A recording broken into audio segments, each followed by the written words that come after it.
Hello everyone, I'm Tag And this is Bob. and you're listening to Bob and Tag Talk.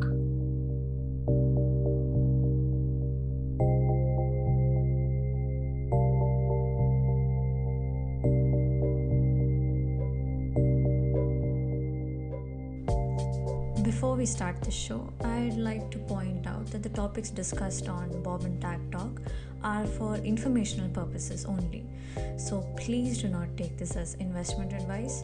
We urge you to do your own research before making any investment. So today we'll talk about payments exclusively. Payments in India, what are the different payments mode that we use, and what are the key differences between traditional modes of payment and the more emerging modes of payment. So we know that some of the more traditional modes of payment are checks. We have bank transfers, and then we now shifted to UPI and other payment applications. So we'll just see what is the difference between that and this.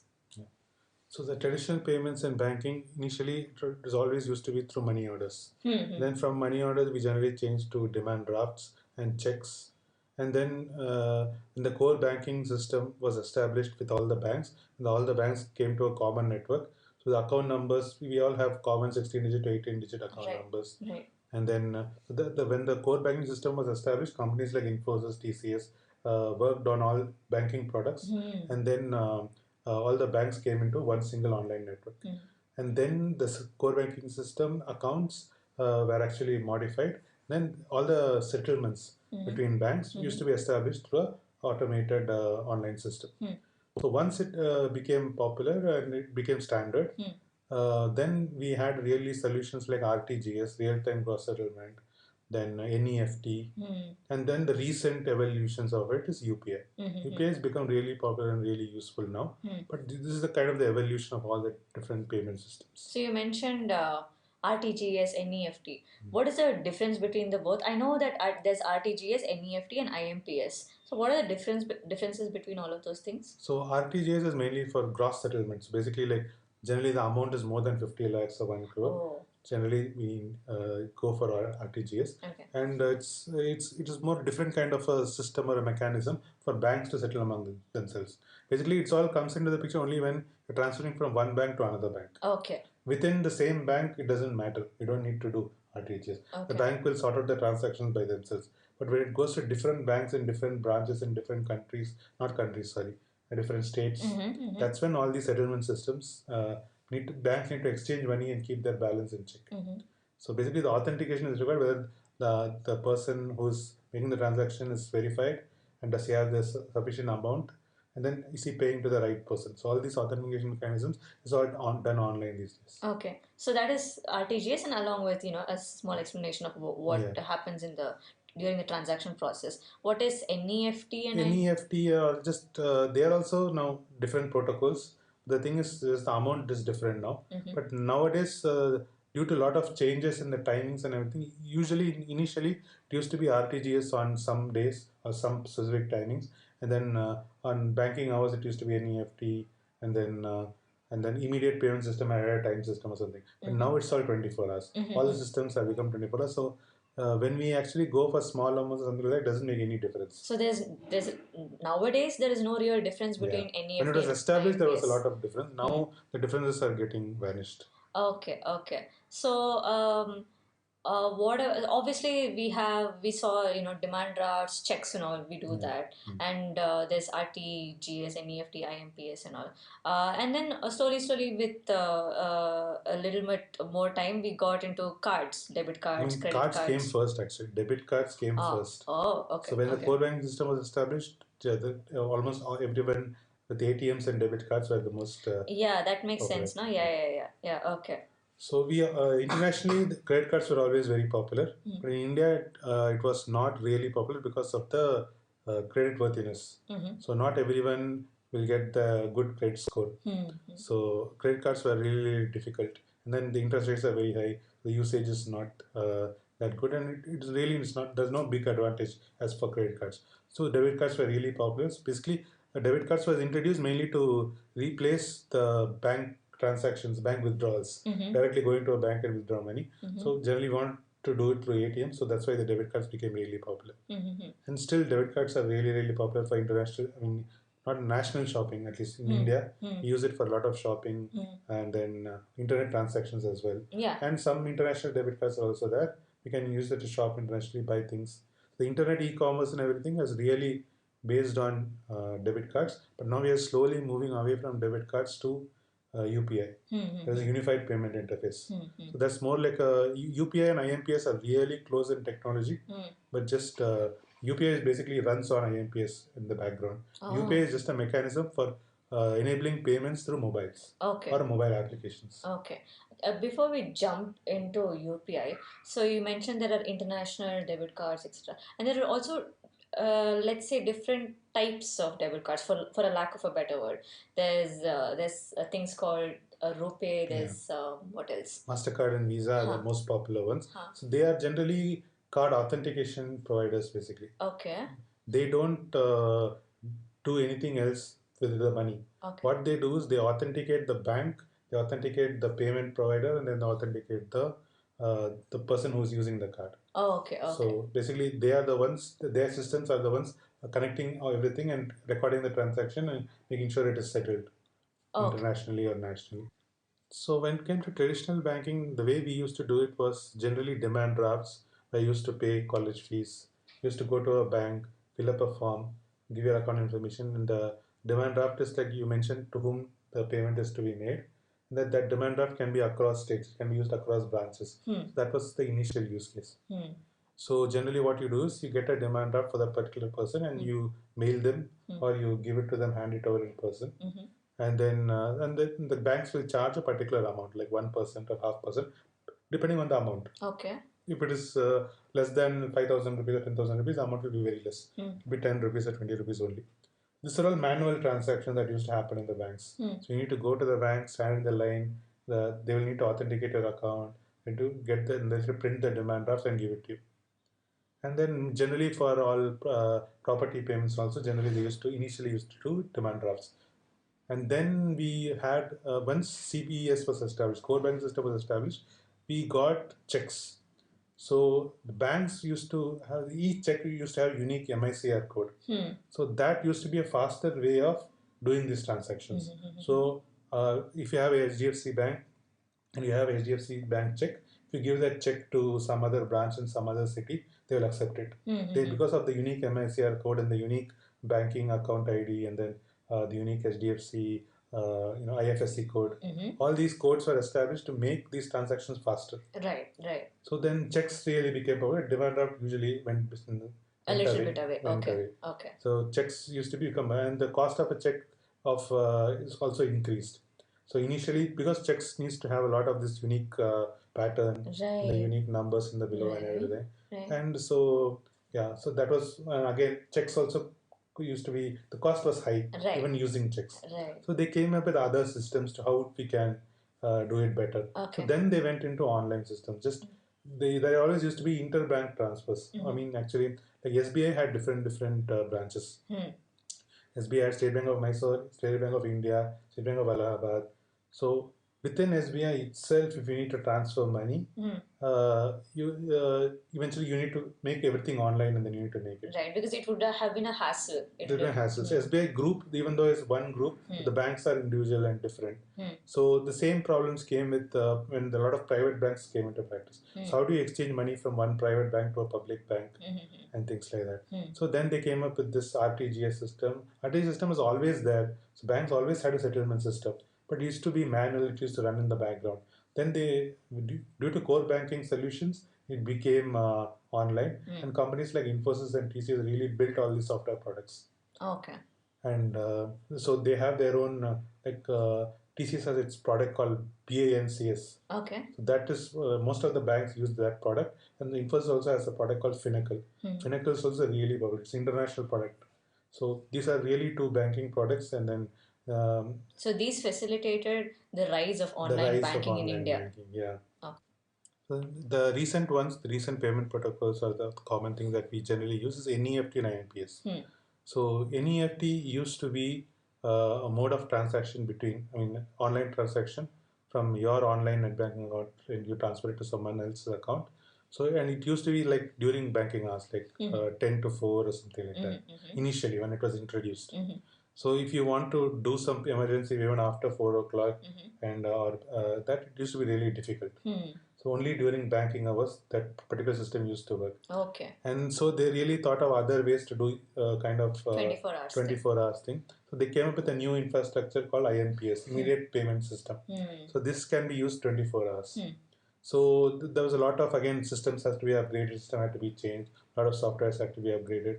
Then this became like a 1 or 2 year project, I think. Then RBI and other banks worked together and they established the system. I see, okay. And once IMPS was established, it was only like a maximum of 20,000 rupees or something you could do initially. Oh, okay. And slowly they start to increase the amount to 50,000, 1 lakh. As and when people really got used to it and they really started using this IMPS for online payments itself, for shopping or for buying things or for their daily transactions. So when IMPS really became really popular, they increased the amount. At the same time, they also revisited NEFT and they also made NEFT 24 hours. Okay. So now, in today's age, there's no major difference between NEFT and IMPS. What For about an end user, there is no difference. For a bank, there is always a difference how that amount is settled and things. Okay, and there's now no difference between limits also, right? NEFT also has approximately similar limits as as compared to IMPS. Maybe some banks generally give more limits for NEFT. Okay, but everything else is like almost become really similar. Okay. So we briefly touched upon online shopping and how IMPS eventually started being used for online shopping, and eventually debit cards and credit cards also came into the picture. Yeah, I mean the debit cards and credit cards were always there. At least we mainly use debit cards for withdrawing money from ATMs. So that is the primary use case. That was why it was primarily introduced, because a lot of people went to banks to withdraw money, and it used to be a time-consuming process and a lot of work for the banking staff as well. So to simplify the process, we came up with ATMs and then we came up with debit cards. And then as and when the debit card became popular, the next use case was using debit cards to do online shopping. Right. So and then used debit cards to buy stuff and to do for any kind of other transactions. So not generally for transfers, but to buy products.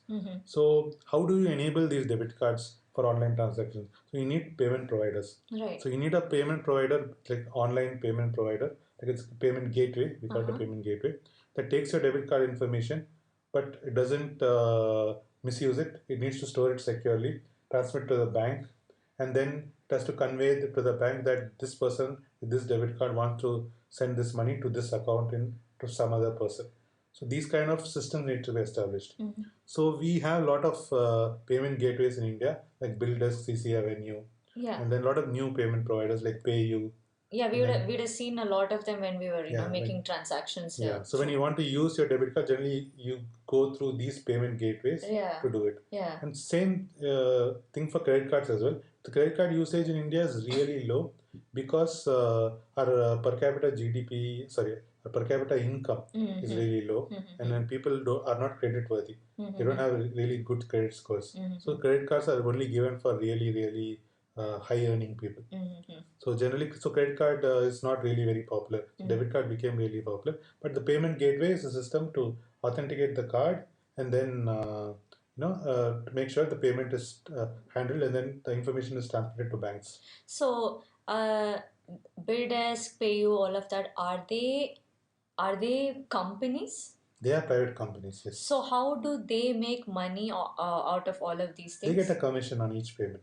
Oh, okay. Number of transactions they do every day, the amount of the transaction, they definitely get a commission. The thing is, they are not the only piece in the system that does everything. So they also rely on MasterCard and Visa.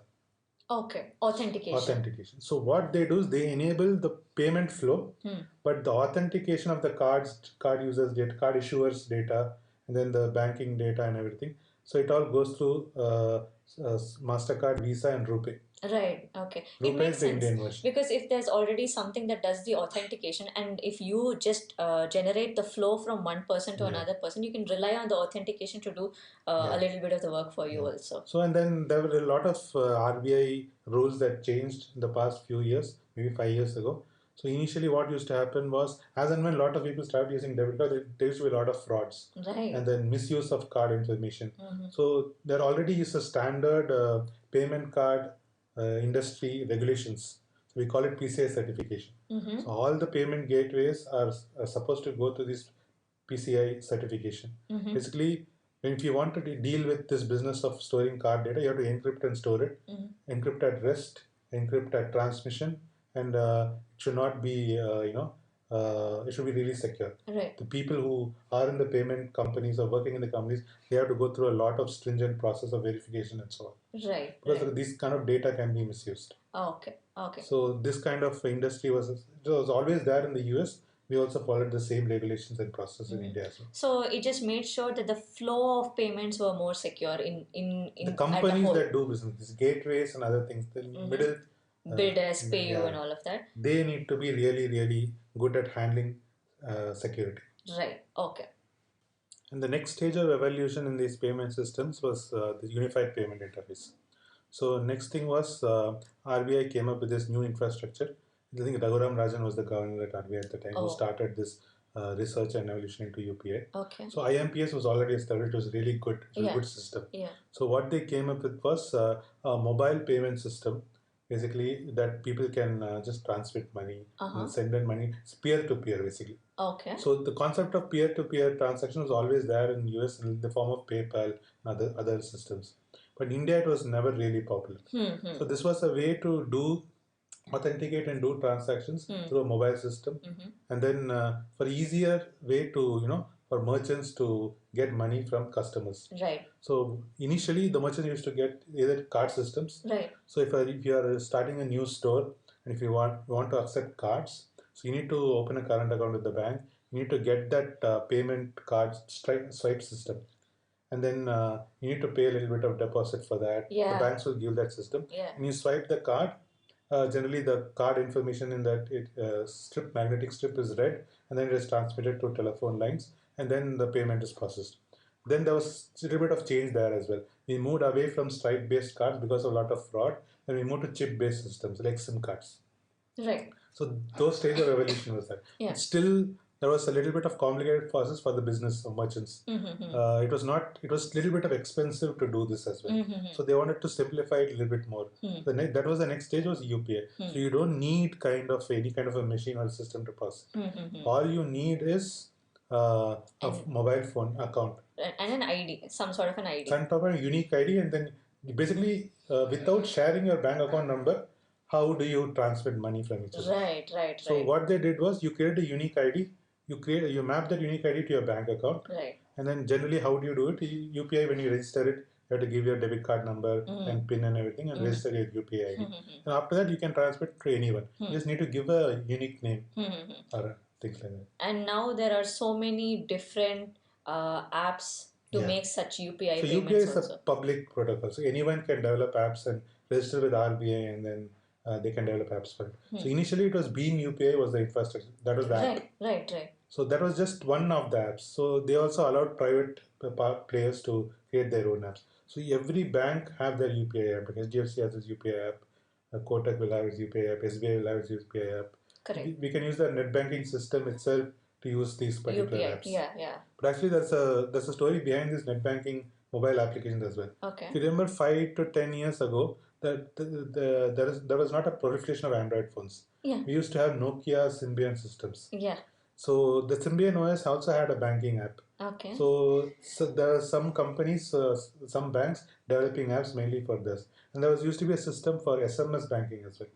So instead of using an internet, you can always submit codes and then get your balance, get your transaction. Correct. So that was one initial stage of the evolution of the mobile apps. Okay. Then once Android became really popular, that's when Android App Store and then apps became really popular and secure.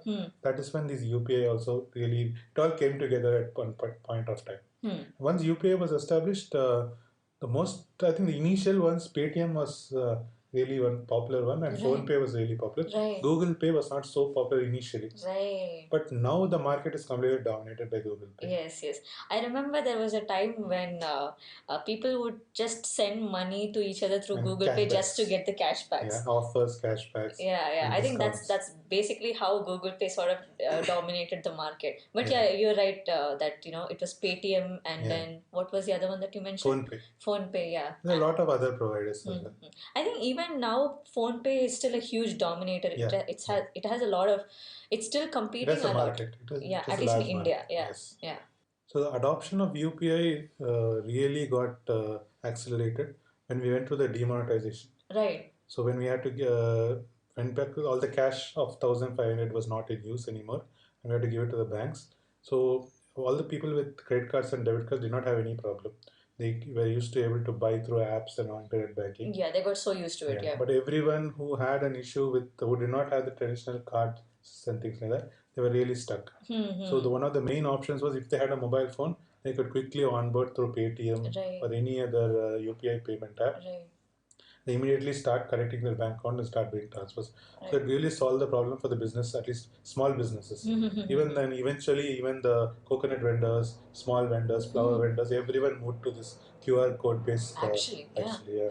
That was one of the main points in popularization of UPI, and it really became widespread after that. And even now, I don't see any other system like UPI in foreign countries. True. It looks like somehow we have jumped ahead of UK and US, and then we have moved to the more mobile payment based solutions, and we have really skipped this credit card, debit cards part. We don't need this credit card, debit cards anymore in our lives. Because I remember. These past few weeks or even the past few months, I remember I just forget to take my wallet sometimes because I know I have my phone and I know that everyone has Google Pay or Phone Pay or whatever it is. So yeah, I understand that. The thing is, even this was not it was not a smooth process. Definitely, it went through a lot of challenges. Absolutely, we saw so much news about how people were standing in lines for so long during the demonetization, waiting to get money. Not from even ATMs. that. Like even though using QR codes, there used to be a lot of issues. Like people used to change the QR codes, and then it used to go to the wrong person. Oh right, okay. A lot of scams and a lot of things like that. Right. So generally, new people who are using the mobile phone and they're trying to get into this UPI payment for the first time, there were a lot of people had lost their money and a lot of cases and things like that. Correct. So all these things generally do happen. But as and when they get educated and they are little more conscious of all these things, then slowly it became a little stable and more secure in that way. Yeah, and even I think the pandemic also accelerated that a lot. Everything's again home delivered and online, so you need to make your payments through mobile. It really helped. Yeah, and speaking of making deliveries and ordering stuff, wallets also became very popular really quickly. Like wallets where you just put some money in, like your Amazon wallet or whatever it is, and then you can it's for like quick transactions. So all the providers, UPI providers, app providers, what they did was generally the problem with UPI is you need an internet connection. Right. So if your internet connection is spotty, the payment will not go through. Yeah, because especially when you're making the transaction. Sometimes you have to go out, you're not getting a signal and things like that. Right. So to alleviate that problem, what they did was through UPI, you add some 5,000 rupees to the wallet, you keep it in your wallet, and you use daily. And then you just do a recharge. Right. And when it comes to recharge, we have to talk about mobile recharges. Oh, that's true. So that was again one of the main use cases for Paytm and other things. That was the first thing. Everyone had to do a recharge of their phones. Yeah, because most of it was prepaid. And then they used to go to these shops and get a card and then get a number, enter that number, do an SMS, and then do a recharge. Oh my god, the process is like so hilariously traumatic, you know. Sometimes it works, sometimes it doesn't work. Yes. And then there used to be issues. And then there used to be a really popular site called freecharge.in. Yes. Where so it used to give you, so using like kind of free incentives, they really popularized the use of internet for making recharges. And once that really became standard, then all these Airtel and other telecom companies, they themselves provided apps to make the recharge process easier. The main problem was you used to make the wrong recharge, wrong amount, and then wrong phone number. Correct. All these problems were there. Slowly And then were slowly reduced. using apps, they solve this problem. Yeah, yeah. So this is all the evolution. Every process has gone through a lot of evolution, a lot of stages in the Yeah. process.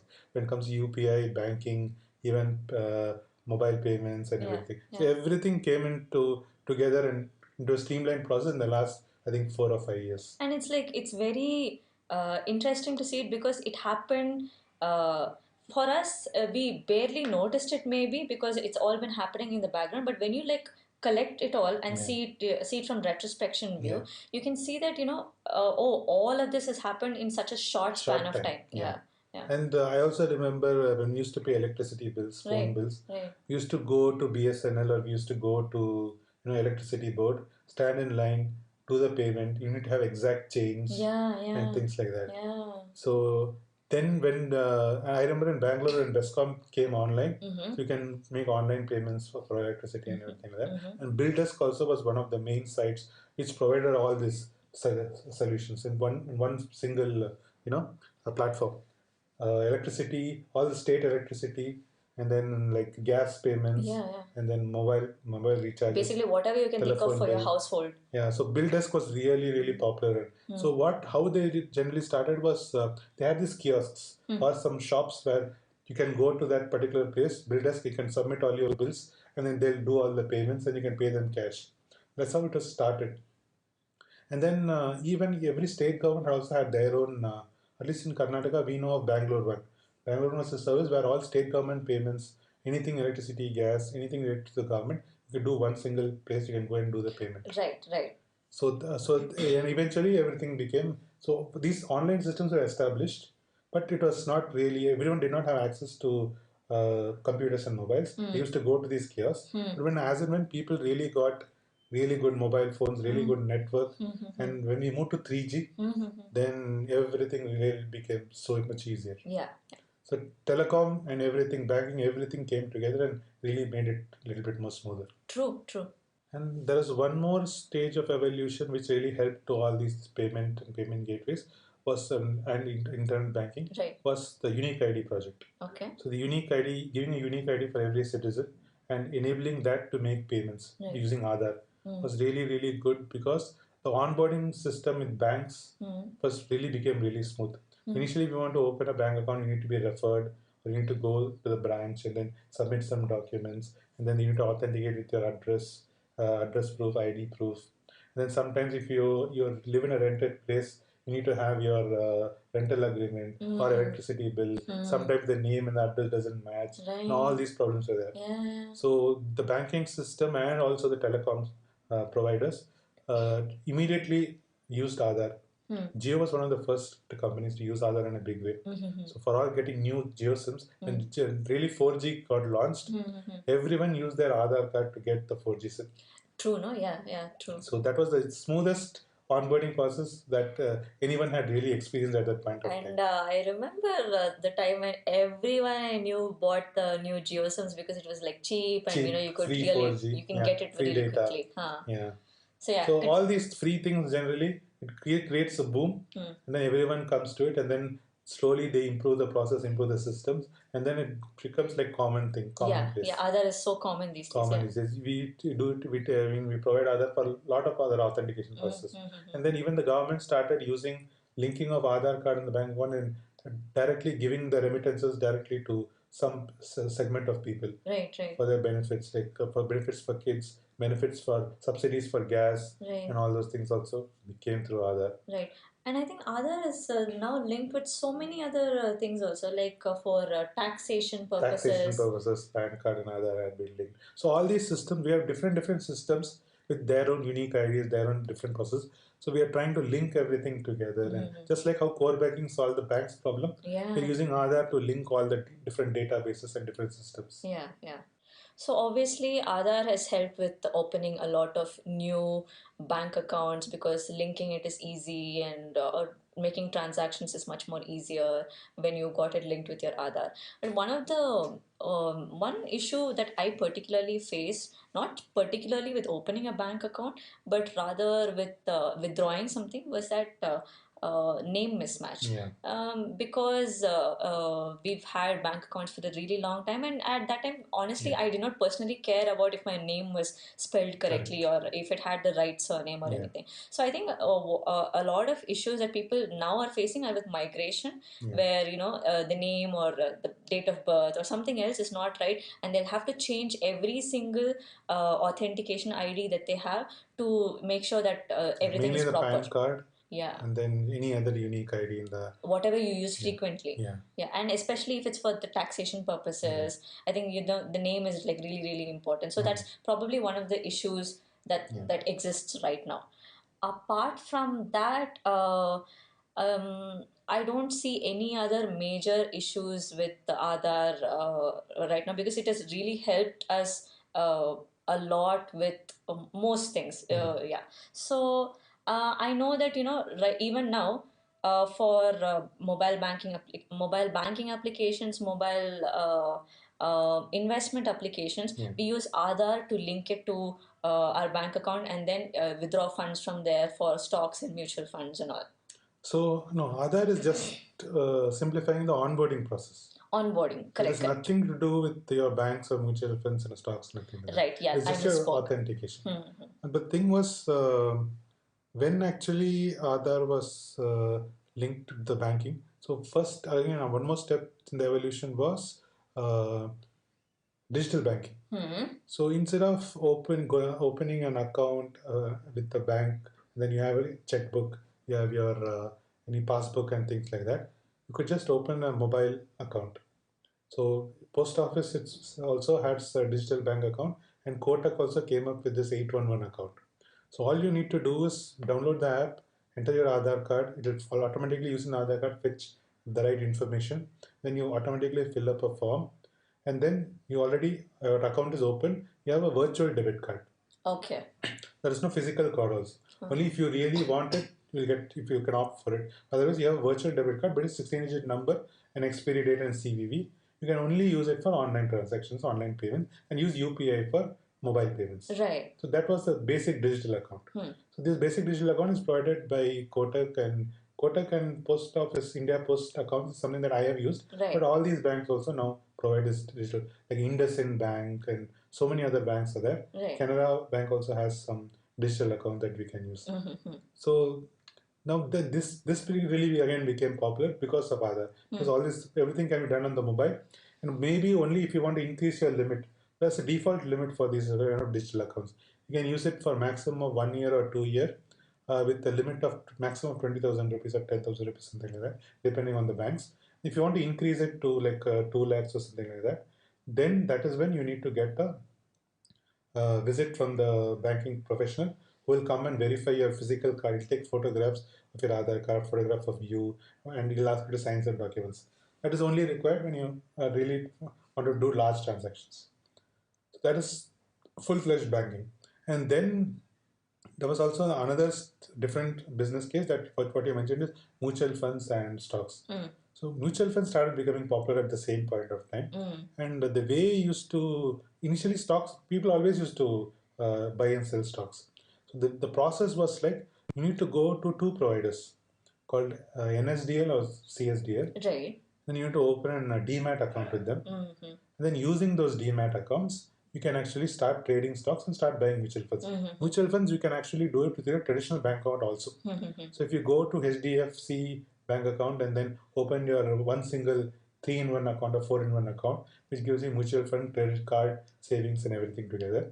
Or you can go through this demat fund through NSDL, CSDL. And there are also two providers, two very important companies called CAMS, CAMS, and then Carvi. They are like You mean CAMS? CAMS. Okay, sorry. CAMS is the actual main distributor. Okay. They're not just mutual fund distributors, but they also have this all-in-one insurance, e-insurance accounts, and then e-accounts, something like that. Okay. So they maintain these kind of systems and processes. Okay. These are publicly traded companies. Okay. CAMS is a publicly traded company. NSDL is also, NSDL is a part of NSE, I think. I'm not really sure. Okay. So NSDL also one. They all manage and hold these accounts, demat accounts and things like that. So they really help these mutual funds and companies and stock companies to easily onboard people. So it used to be a manual process. Now using Aadhaar, it's a really 1 hour process. Not even 1 hour probably. It can be done faster. True.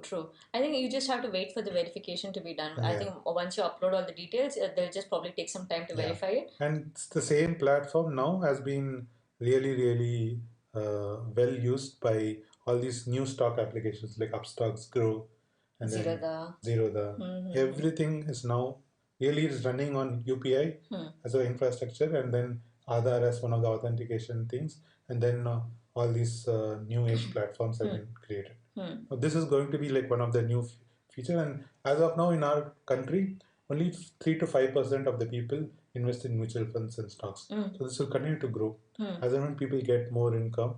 Probably they get more benefits and things like that. They will start to invest more, and then these platforms will also grow, and then this really we'll see really the growth of India through these really good technologies. So UPI as a platform also has a lot of future, growth opportunities, future potentials. So one real use case which is recent is that Nepal as a country is also starting to onboard to UPI. Right. So Nepal banks will also support UPI. So they will support it transactions with India using UPI. Nice. So what Nepal is getting is they get the banking infrastructure and the payment infrastructure, and then it really makes cross-border transactions. So going forward, if other companies also start other countries, what did I say? Companies. Again, okay. So other countries also can probably use this UPI, but again, there will be a lot of regulations and things like that. It will not be so smooth. So it depends on country to country how it is.